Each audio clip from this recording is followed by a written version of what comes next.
Oke, berjumpa lagi kita dalam pertemuan yang kesekian, ya. Masih ingat pertemuan kita? Ini yang kedua, ya kan? Saya masih ingat tuh, nah, Pak Dadan masih semangat, Pak Fauzi masih semangat. Ayo berikan clue penyemangat satu orang, ayo Pak Dadan. Ayo teriak kek Semangat. apa kek. Nah, ini luar biasa. Luar biasa, hebat, hebat, hebat, hebat. Ya, saya akan menyampaikan hari ini materi yang kedua, lanjutan, yaitu peran pemimpin dalam pengembangan pembelajaran. Sebelum masuk ke inti, mari kita akan berdoa. Ya, berdoa dimulai.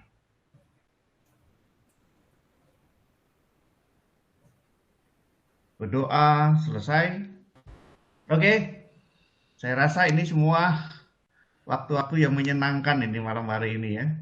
Waktu yang menyenangkan bagi kita semua. Kita happy saja. Kalau Bapak Ibu nanti di tengah-tengah discuss atau tengah-tengah di akhir dari paparan ini boleh bertanya, tentunya dengan raise hand ya. Raise hand terlebih dahulu, saya sebut namanya baru bertanya atau menjawab jika nanti ada pertanyaan dari saya. Saya selaku fasilitator, gak asing lagi dengan nama yang beken ya, Pak Haryanto ya, membersamai kita semuanya dalam 2 jam ke depan. Oke, tetap semangat. Sebelum saya masuk ke inti kedua, ada clue yang kita harus mencapai kesepahaman nih, ya kan? Ini ada bunga, ya. Tentunya kalau melihat bunga, senang semua ini, ya kan? Mau cewek, Terutama bunga cowok bang. senang semua ini, apalagi bunga bang ya. Paling senang itu bunga bang.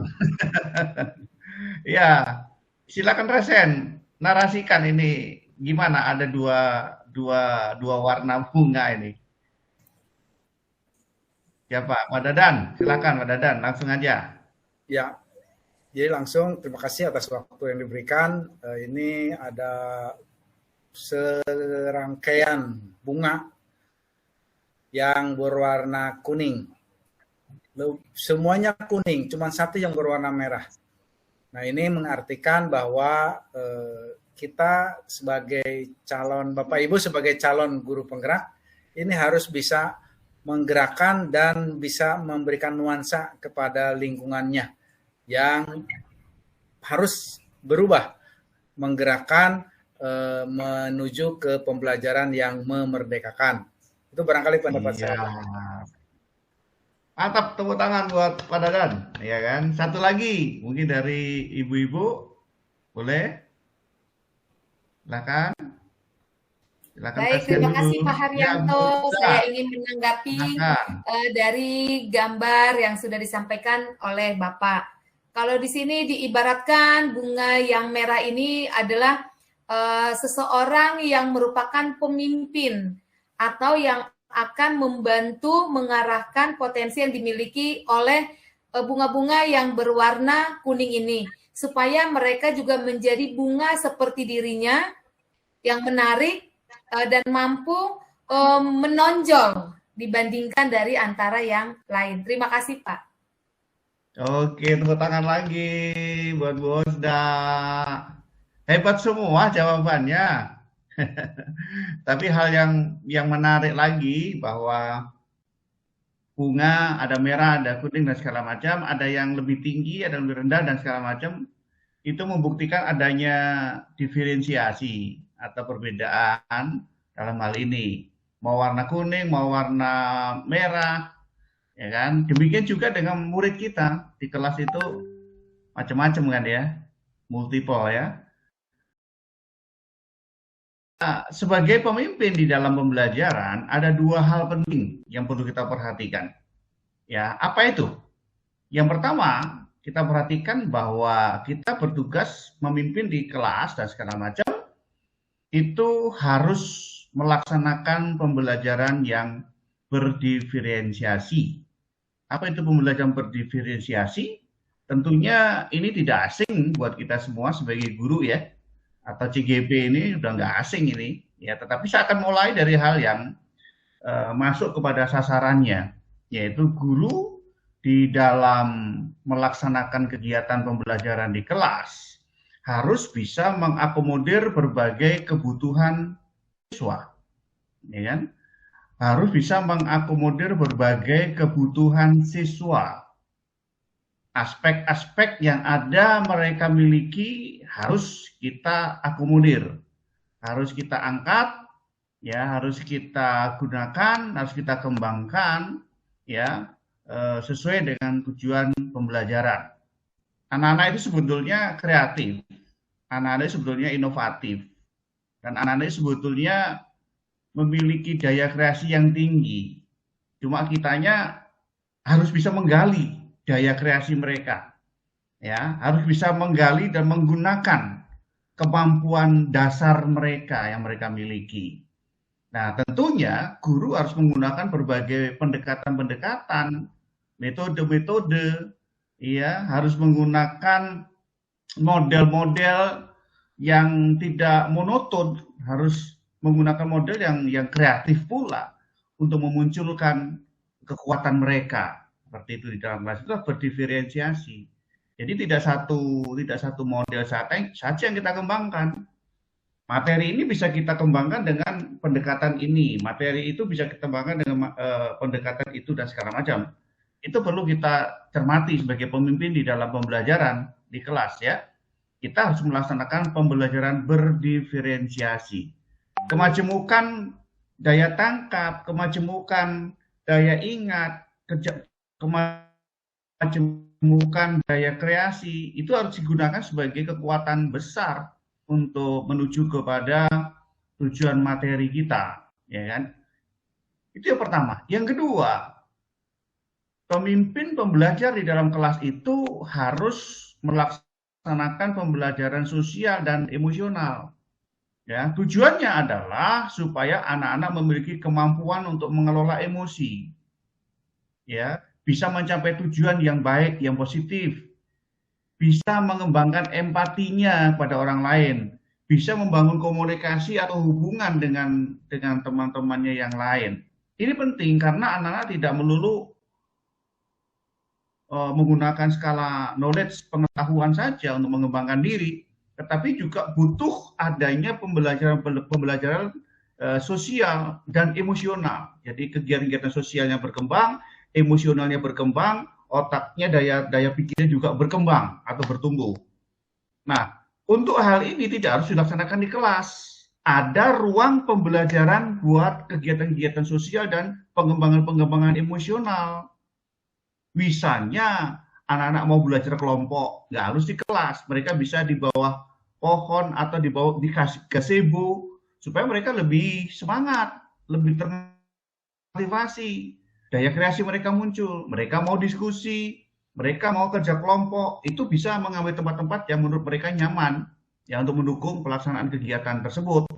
Atau sekolah memiliki protokol yang sudah merupakan protap di sekolah itu. Misalnya apa? 1 minggu itu ada kegiatan bersih bersama. Mau kelas, mau toilet, mau ruangan di luar kelas, itu sama-sama harus menjunjung tinggi kebersamaan dalam kebersihan itu. Itu salah satu kegiatan-kegiatan emosi dan sosial yang bisa kita kembangkan. Atau sholat berjamaah itu bisa dikumandangkan, bisa dibuat satu ketetapan bahwa itulah yang mendukung mereka untuk bersosial dan mengembangkan emosinya. Membaca di perpustakaan dan segala macam itu bisa kita lakukan bersama-sama sebagai kegiatan yang memupuk adanya pengembangan. Bapak Ibu, bisa saya simpulkan begini, bahwa pembelajaran di dalam kelas, tugas pemimpin pembelajar di dalam kelas itu bisa saya simpulkan ada 4 hal. Ya, pertama adalah bahwa empower people. Artinya guru harus mampu memberdayakan kekuatan siswa menuju kepada satu titik klimaks dari tujuan materi tersebut tercapai. Harus memberdayakan, ya, bukan memberdayai, ya, memberdayakan, ya, semua kemampuan anak-anak kita. Yang kedua, seorang pemimpin pembelajar itu harus memiliki, ya, inspirasi, ya, memiliki ide yang harus bisa mengembangkan suasana mengembangkan materi pokok, dan segala macam. Harus banyak inspirasi. Inspirasi di dasar atas rajinnya membaca dan segala macam. Yang ketiga adalah seorang pemimpin pembelajar memiliki visi. Visi itu roda sekaligus dia mesin untuk menggerakkan kita mencapai tersebut. Katakanlah kita, siswa, harus punya mimpi. Dan mimpi itu kan harus diraih. Mimpi itu harus dijuangkan. Seperti itu. Yang keempat, yang terakhir adalah seorang pemimpin harus memiliki kecerdasan untuk sebuah perubahan. Yang kalau kita mengajar, kalau kita mengembangkan materi, nggak ada perubahan, lah, yang namanya nggak berhasil dalam tujuan belajar kita. Harus mindset kita pada sebuah perubahan. Demikian peserta DGP, materi yang saya sampaikan hari ini. Jikalau ada pertanyaan, silahkan raise hand, ya. Silahkan raise hand, nanti akan saya jawab. Atau mungkin teman-teman ada yang menambahkan jawaban tersebut, silahkan kita diskus saja. Silahkan, ada yang bertanya? Raise hand, langsung dinarasikan pertanyaannya. Ada yang bertanya? Oh, Bosda. Bosda, silakan. Baik, terima kasih. Mengingat waktu ya, nanti mungkin saya bisa batasi. Silakan. Baik. Terima kasih Pak Haryanto atas waktu yang diberikan kepada saya.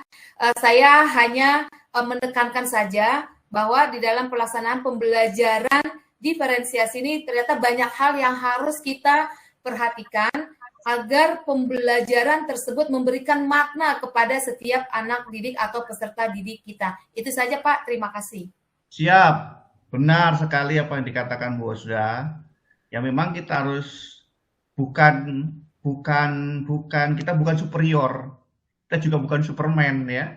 Di dalam mengajar itu kita harus bersama-sama menggerakkan dan bergerak bersama. Itulah tujuan kita berdiferensiasi itu supaya dikatakan tadi ada empower people, ada. Terima kasih. Mungkin karena waktu ya, Bapak Ibu, aduh pertanyaan masih banyak ini yang resen. Ya, mungkin karena waktu yang harus membatasi kita masih ada kok pertemuan yang ketiga nanti ya. Ya, mungkin yang ketiga kita bisa lakukan kembali. Ini adalah lanjutannya. Ya, Bapak Ibu semua adalah ruang bangun kita semuanya untuk bisa semakin bergerak. Bergerak, makin bergerak, dan terus bergerak. Nah, itulah tujuan kita CGP ini. Baik fasilitator maupun Bapak Ibu semuanya, CGP itu bergerak, makin bergerak, dan semakin bertambah untuk bergerak. Ya, kiranya amal baik kita bisa kita lakukan dalam bangku sekolah kita, juga mementor para CGP, biar mereka juga memiliki motivasi yang tinggi untuk melaksanakan pembelajaran di sekolah mereka masing-masing. Sebelum mengakhiri kegiatan ini, mari kita berdoa sesuai dengan agama dan kepercayaan kita masing-masing. Berdoa dimulai. Berdoa selesai.